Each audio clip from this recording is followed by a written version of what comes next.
Il est 8 heures ce jour-là à Gavis, ce petit village à proximité de Thionville.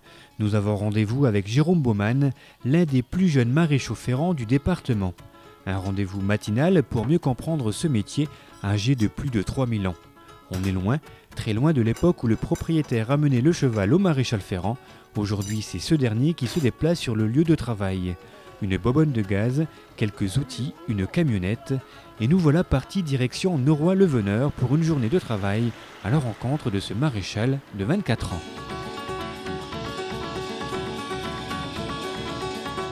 Je suis parti en Belgique à l'école de Namur chez Format PME pour obtenir une formation professionnelle chef d'entreprise option orthopédie. Après de nombreux stages déjà effectués chez les maréchaux ferrants spécialisés dans l'orthopédie en Allemagne, en Belgique, ici en France, à côté de Nancy, M. Pierre Vermillon en l'occurrence, qui est l'un des meilleurs maréchaux de Moselle.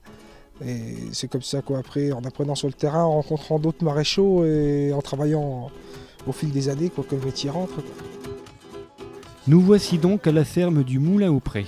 Aujourd'hui, Jérôme a rendez-vous avec Laure, propriétaire de Miko, ce superbe poney. À peine descendu de sa camionnette que le premier coup de téléphone de la journée retentit. À l'autre bout du fil, un client à satisfaire. Le rendez-vous sera pris pour le lendemain matin. Il est 9h, être maréchal ferrant de nos jours demande une grande disponibilité. Merci, au revoir, à demain. Un nouveau rendez-vous ? Oui, déjà un nouveau rendez-vous. C'est tous les jours comme ça. C'est un métier en pleine voie d'expansion. On a de plus en plus de chevaux en France. Moi, ma majorité de la clientèle est quand même à l'étranger. L'Allemagne, la Belgique et le Luxembourg. Je vais jusqu'à la frontière hollandaise pour faire des chevaux. Mais j'ai ici sur le coin de la Moselle, aux environs de Cattenom, jusque tout le Nancy, je me déplace. Et là, je suis en train de récupérer encore une écurie jusqu'à Aix-en-Provence. On aiguise des outils. On les aiguise 2-3 fois par jour à peu près. Très répandu au XIXe siècle, notamment avec le développement des transports, de l'industrie et de l'agriculture, puis connaissant une grande traversée du désert, aujourd'hui ce métier connaît une spectaculaire recrudescence grâce notamment à la démocratisation de l'équitation et du cheval de loisir. C'est le cas ici avec Miko qui va subir sa première séance de pédicure de l'année.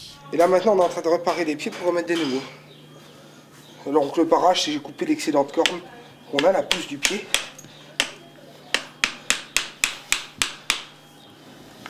Dès les premières minutes, une complicité entre l'animal et le maréchal s'instaure.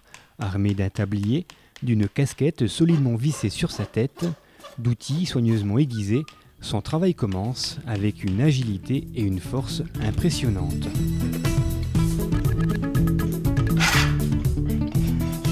Rapide et efficace, les gestes se succèdent.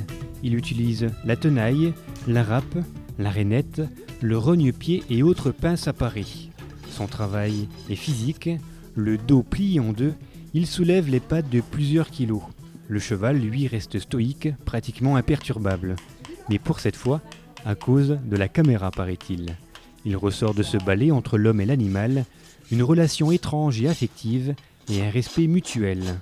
On comprend vite alors que ce métier, et peut-être plus qu'un autre, doit naître d'une véritable passion. Maréchal ferrant, c'est tout simplement déjà, pour moi ça a été une passion, la passion du cheval, l'amour de l'animal, être toujours en contact avec les animaux, puis tous les jours c'est jamais pareil, la maréchalerie c'est pas un métier comme un autre, tous les jours c'est des cas différents, un pied de cheval n'est pas comme l'autre, c'est tous les jours différent, un cheval n'est pas ferré comme un autre, il y a toujours quelque chose d'autre à faire sur les pieds, de particulier, voire des fois même de l'orthopédie sur certains chevaux. On n'aura pas l'occasion d'en voir aujourd'hui encore, et on n'en aura pas vu, mais assez fréquemment. Sinon, dans d'autres journées, je fais aussi beaucoup de ferro-orthopédie pour des chevaux naviculaires, en l'occurrence des chevaux qui font de la fourbure. C'est des maladies quand même assez fréquentes au quotidien de tous les jours, je dirais, et qu'il faut soigner. Ce sont des pathologies assez dures, des ferrages très très durs pour ces cas pathologiques-là.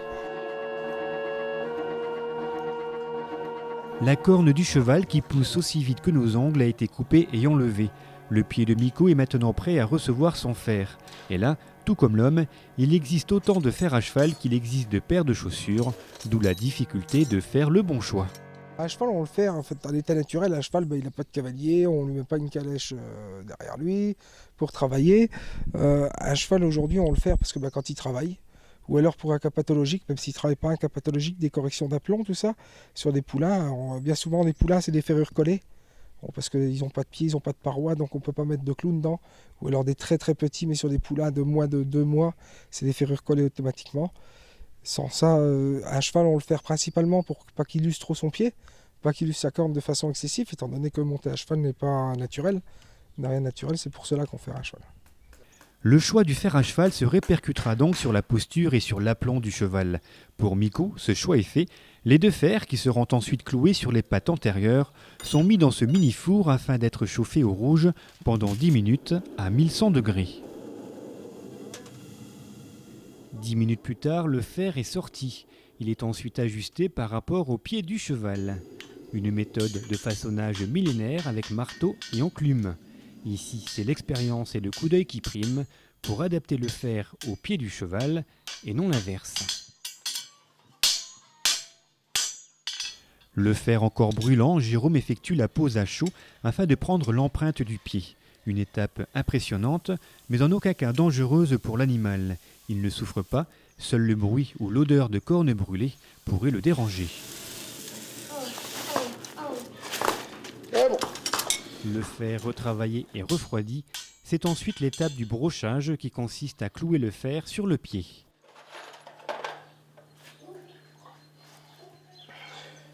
Je le garnis pas beaucoup là, parce que comme les pieds sont pétés, le garni je te dirais même pas du tout. Toujours sous le regard de sa propriétaire, Miko commence à s'impatienter. Jérôme doit redoubler d'efforts pour le maintenir dans la bonne position. Son souffle s'accélère, il transpire, mais le maréchal, hagard et costaud, ne lâche pas prise. Mon copain, c'est bon, fais pas le con, fais pas le con. Arrête. Arrête.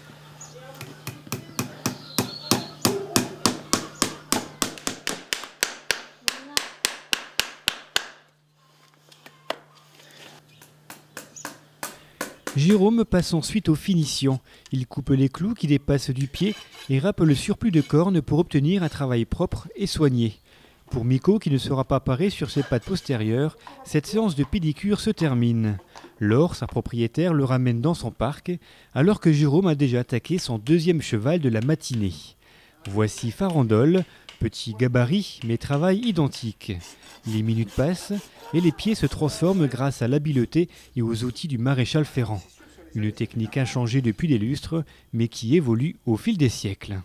Oui, c'est un métier qui a beaucoup évolué parce que c'est comme dans tout, c'est comme dans la médecine, on a fait des recherches, on a toujours amélioré les choses. Aujourd'hui, on a des fers spéciaux pour des chevaux à cas pathologique, ou est-ce que avant, dans le temps, c'était des chevaux à cas pathologique à cheval fourbu, ne pouvaient plus travailler, donc il était abattu.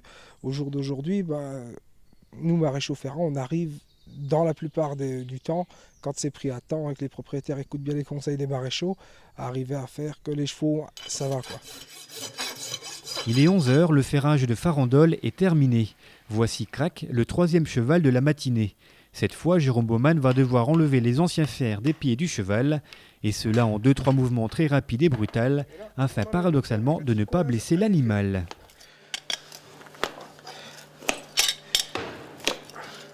Viennent ensuite les étapes du parage pour couper l'excédent de cornes, le choix du fer, la pose à chaud et enfin le brochage.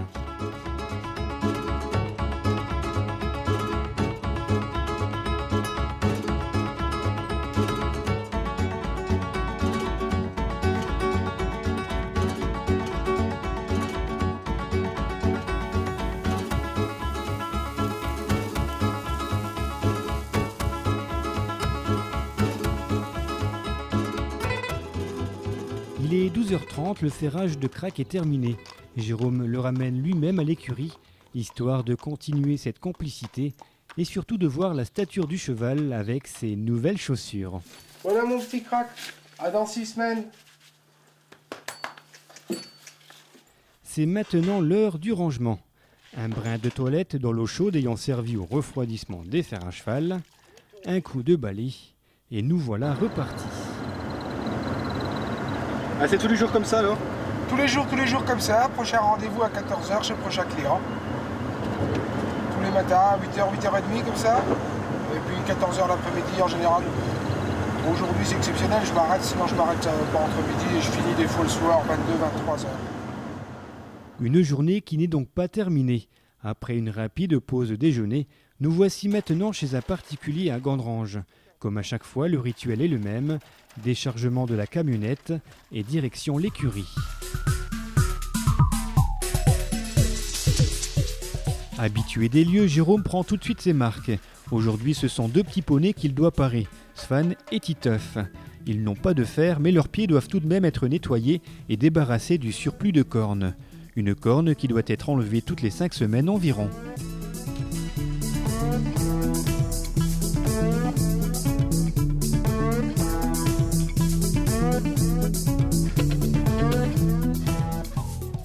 Svan et Titeuf sont très vite remis en liberté avec leurs nouveaux sabots. Jérôme Baumann reviendra ici dans quelques jours pour ferrer d'autres chevaux. Mais vite, il est déjà 15h30, on retourne à la camionnette, direction le centre touristique équestre de l'abbaye du Justement, à Vitry-sur-Orne. Arrivé sur place, Jérôme Baumann ne perd pas de temps.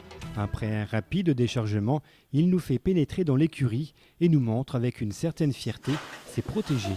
Ça c'est Dania, Geronimo, Omabel, Guépard,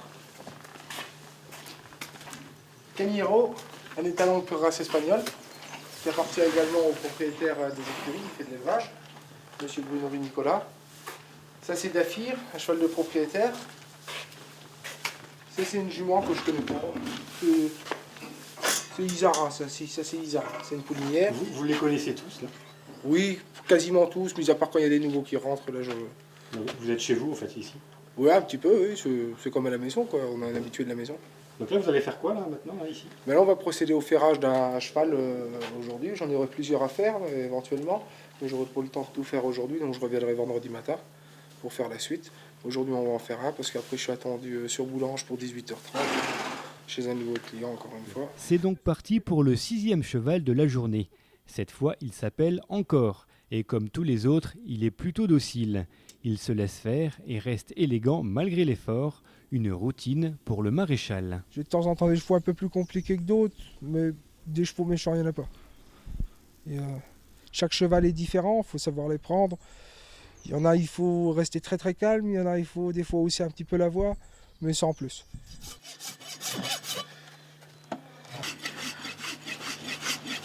Il y a des cas où est-ce qu'on peut pas, quand le cheval n'a plus de pied par exemple, ou est-ce que les gens ils ont trop monté sans faire, ou est-ce qu'un cheval s'est abîmé, s'est accidenté. Quand on peut pas, il reste comme ça, ou à moins si c'est un cas d'extrême urgence, on met des fers collés, comme je l'ai dit pour les poulains, suivant le cas que c'est. Et sans ça, sinon il y a des chevaux. J'ai connu un cheval qui ne se laisse pas ferrer. C'est impossible à ferrer, mais il a le pied qui est dur et il fonctionne très bien sans fer, malgré qu'il est monté à de fréquentes fréquences. Il va en balade, il fait du saut d'obstacles, il fait de tout sans fer. Parce qu'il veut pas, quand il veut pas nous donner les pieds, il n'a jamais vu un maréchal ferrant. Parce que... Considéré comme un objet ayant des vertus porte-bonheur, le fer à cheval a cette légende qui lui colle à la peau. Vérification auprès de Jérôme Baumann, qui vit pratiquement 24 heures sur 24 avec des fers à cheval. Dans le dicton, paraîtrait-il, maintenant je ne sais pas. Je sais que j'ai pas trop de malheur qui m'arrive, donc ça doit peut-être être vrai, quoi. Alors que pour nous la journée se termine, pour Jérôme au contraire elle est loin d'être terminée, même si pour lui aujourd'hui c'était plutôt tranquille. Donc aujourd'hui j'ai organisé quand même la journée en fonction de l'interview, quoi. Donc j'ai fait une petite journée, sans ça ça peut aller jusqu'à 15 chevaux par jour que j'arrive à ferrer.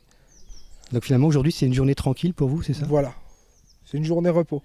Une journée de repos mais difficile et physique à nos yeux. Nous avons quitté Jérôme Baumann, sa camionnette, sa forge et ses outils, accroupi, cassé en deux, la figure en sueur, mais toujours avec la même passion, l'amour du cheval et l'amour de ce métier millénaire qui n'est pas près de disparaître. Il y a une grosse concurrence et puis il ne faut pas baisser les bras. Il faut toujours aller de l'avant puis se battre jusqu'au bout, quoi. Il faut faire sa place comme on dit. Et au fil des années, l'oiseau fait son nid.